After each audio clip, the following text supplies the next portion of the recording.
Hello అండి. ఈరోజు ఇంకా ఈవినింగ్ బయటికి వెళ్ళి స్నాక్స్ తెద్దామంటే ఇంక వెళ్ళాక మా ఇంట్లో మూరీలు ఉన్నాయని చెప్పేసి మూరీ మిక్సర్ అమ్మ అయితే చేయమన్నారు. నేను ఇది వరకు ఒకసారి చేశానండి, ఫస్ట్ టైం అయితే కాదు.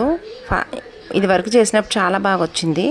ఇంకా సేమ్ అలాగే అన్నీ మొత్తం ఆనియన్ టమాటా అన్నీ కట్ చేసుకొని రెడీగా పెట్టుకొని ఇంకా మూరీ మిక్సర్ అయితే కలిపేస్తున్నాను అనమాట. నాకు ఎక్కువ బయటికి వెళ్ళి ఈవినింగ్ టైంలో తినాలి అనిపించేది పానీపూరి అండి. నాకు చాలా ఇష్టం అనమాట పానీపూరి తినడం అంటే. కాకపోతే ఇక్కడైతే బాగా వర్షాలు ఉండడంతో అసలు పానీపూరి అంటే వెళ్ళలేకపోతున్నాం కూడా బయటికి.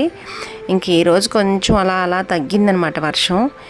ఇగోని చూసి కొంచెం ఎండ బాగా వస్తే ఈవినింగ్ టైంలో బయటికి వెళ్ళేటప్పుడు తప్పకుండా పానీపూరి తినాలి. నాలా ఎవరికైనా మీకు పానీపూరి ఇష్టం తప్పకుండా కామెంట్ చేయండి. నేనైతే మాత్రం ఇక్కడ మాకు ఒక సెంటర్ ఉంటుంది, అక్కడికి వెళ్ళి తింటాం అనమాట. చాలా బాగుంటుంది.